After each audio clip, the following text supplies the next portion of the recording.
नमस्कार, news 18 India देख रहे हैं आप और मैं हूं आपके साथ शिवानी पांडे। 9 मई की तारीख बेहद नजदीक है और दुनिया की नजरें इसी तारीख पर टिकी हुई हैं। पुतिन विक्ट्री डे की इस तारीख पर क्या करने वाले हैं, सबके मन में यही सवाल चल रहा है। लेकिन अमेरिका 9 मई से पहले एक बार फिर रूस पर प्रतिबंध का खाका तैयार कर रहा है। हालांकि अभी तक रूस पर प्रतिबंधों के असर की जो तस्वीर निकल कर आ रही है वो ये बताती है कि पुतिन के खिलाफ प्रतिबंधों का कोई प्रहार काम नहीं आया है।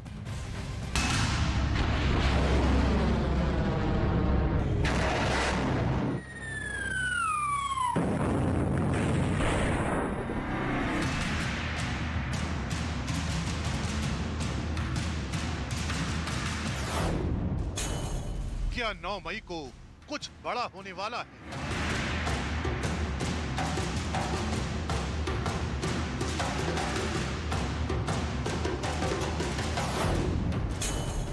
क्या 9 मई से पहले अमेरिका रूस पर प्रतिबंधों का नया प्रहार करने वाला है?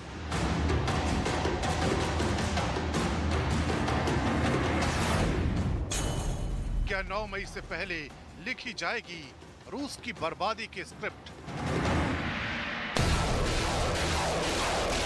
यूक्रेन में चल रही जंग अब उस पड़ाव पर पहुंच चुकी है जहां सिर्फ हथियार ही इस जंग को लंबा नहीं खींचने वाले, बल्कि प्रतिबंधों का प्रहार भी महाशक्तियों की जंग को आगे तक ले जाने वाला है। इसी कड़ी में एक बार फिर अमेरिका ने रूस पर नए प्रतिबंध लगाने का ऐलान कर दिया है। व्हाइट हाउस की प्रेस सचिव जेन साकी के मुताबिक अमेरिका रूस पर निजी और कानूनी तौर पर नए प्रतिबंधों को लगाएगा। मतलब ये कि 9 मई को विक्ट्री डे से ठीक पहले अमेरिका रूस को प्रतिबंधों का बड़ा झटका देना चाहता है। अमेरिका चाहता है कि जो रूस विक्ट्री डे के मौके पर खास तैयारियों में जुटा है, उस रूस को प्रतिबंधों के जरिए सबक सिखाया जाए। हालांकि अभी तक रूस ने अपने ऊपर लगे प्रतिबंधों का मुकाबला कैसे किया है, इसे देखकर पूरी दुनिया हैरान है।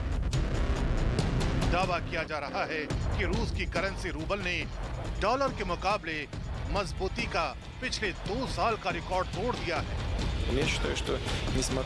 हैरान करने वाली बात यह है कि यूक्रेन की जंग के कारण रूस बेहद कड़े आर्थिक प्रतिबंध झेल रहा है। यहाँ तक कि रूस के बैंकों को तो बैंकिंग सिस्टम से ही बाहर किया जा चुका है। इसके अलावा दुनिया भर में इंपोर्ट और एक्सपोर्ट से जुड़े बैन अलग।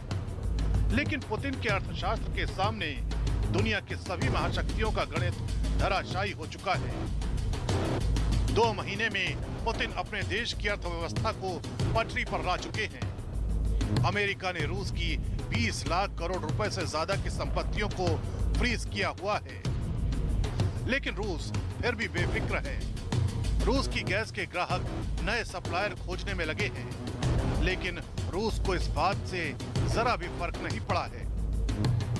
पूरे यूरोप और अमेरिका ने रूस से कोयले की खरीद पर बैन लगा दिया है, लेकिन पुतिन अपनी ही धुन में मस्त हैं। रूस तक पहुंचने वाली उड़ानों पर आधी दुनिया की रोक है। बड़ी बड़ी ताकतें रूस से दूरी बना रही हैं, लेकिन रूस की करेंसी रूबल मजबूती के रिकॉर्ड बना रही है।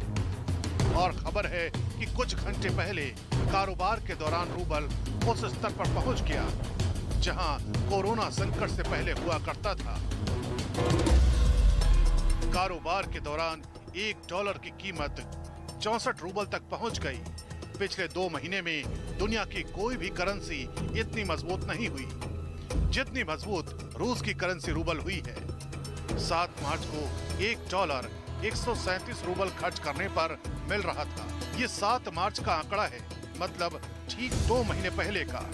और अब ये 64 रूबल में मिल रहा है, मतलब जितने रूबल में $1 मिल रहा था उतने ही रूबल में अब $2 मिल रहे हैं। ये मजबूती ऐसी है कि जैसे रूस के लोगों का पैसा 2 महीने में 2 गुना हो गया हो, जबकि जंग छिड़ने के दिन डॉलर की कीमत 81 रूबल थी और अब 64 रूबल का मतलब ये कि जंग से पहले जिस हालत में रूस की करेंसी थी, जंग के 2 महीने बाद उससे कहीं ज्यादा मजबूत हो चुकी है। यानी रूस के राष्ट्रपति पुतिन के अर्थशास्त्र ने पूरी दुनिया को ये दिखा दिया है कि आर्थिक प्रतिबंधों के खिलाफ जंग कैसे लड़ी जाती है। इससे पहले जब जंग शुरू हुई थी तब अमेरिका के राष्ट्रपति बाइडेन रूबल की कमजोरी का मजाक तक उड़ाने लगे थे। 1 ruble is now worth less than 1 American penny. 1 ruble is less than 1 American penny. And preventing Russia's central bank from propping up the ruble and to keep its value. लेकिन हुआ इससे ठीक उलट। कमजोर होने की जगह रूस और रूबल मजबूत हो गए। रूस ने दुनिया के सामने एक ऐसा सिस्टम पेश किया जिसमें मुनाफा कमाने के लिए डॉलर की जरूरत ही ना पड़े।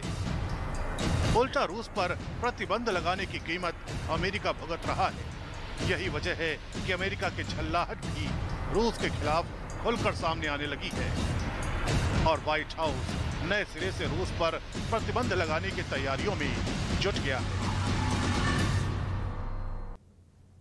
तो लगातार कई तरीके के प्रतिबंध रूस पर लग रहे हैं, लेकिन फिर भी किस तरीके से आखिर रूस ने अपनी अर्थव्यवस्था को बरकरार रखा हुआ है, रूबल पर कोई असर नहीं पड़ने दिया है, आपको बताएंगे रवि। अब आपको बताते हैं कि पुतिन ने कैसे रूबल की कीमत बरकरार रखी है। यूक्रेन की जंग में रूबल को पटरी पर लाने के लिए रूस ने एक बार फिर गोल्ड का ही इस्तेमाल किया है। जी हां, जब मार्च में रूबल ऐतिहासिक गिरावट लगातार वहां पर झेल रहा था, उस वक्त रूस के बैंकों ने तय कीमत पर बिना मोल भाव के गोल्ड खरीदना शुरू कर दिया। दूसरी तरफ दुनिया भर में यह संदेश देने की कोशिश हुई कि रूस गोल्ड स्टैंडर्ड की तरफ लौट रहा है। गोल्ड स्टैंडर्ड एक तरह की बैंकिंग नीति है जिसमें गोल्ड से उस देश की करेंसी को जोड़ा जाता है। होता यह है कि जितना बड़ा भंडार सोने का होता है, उसके एक तय हिस्से के बराबर उस देश में करेंसी छापी जाती है। हालांकि पिछले कुछ दशकों से पूरी दुनिया गोल्ड स्टैंडर्ड का इस्तेमाल छोड़ चुकी है, लेकिन इसका मतलब पूरी दुनिया जानती है। सीधा मतलब यह कि रूस रूबल को मजबूत करने के लिए उसने अपने सोने के रिजर्व से उसे जोड़ने की कोशिश की और इस कोशिश में कामयाबी हुआ। अहम बात यह है कि केवल कच्चे तेल या नेचुरल गैस का ही नहीं, सोने का भी रूस में बहुत बड़ा भंडार है। दुनिया में सोने का हर साल जितना भी खनन होता है, उनमें 10% रूस में ही होता है। जनवरी 2022 तक रूस के पास 2300 मीट्रिक टन सोना था, जो दुनिया भर में 5वां सबसे बड़ा भंडार है। और इसी के साथ ये जंग जब शुरू हुई तब दुनिया का एक बड़ा हिस्सा सोच रहा था कि पाबंदियों की बदौलत रूस की कमर तोड़ी जा सकती है, लेकिन जंग जैसे जैसे आगे बढ़ रही है वैसे वैसे पुतिन प्रतिबंधों पर न सिर्फ एक के बाद एक प्रहार कर रहे हैं, बल्कि अपने देश की करेंसी को भी मजबूत करने में कामयाब हुए हैं। और आखिर कैसे रूस ने जंग के बीच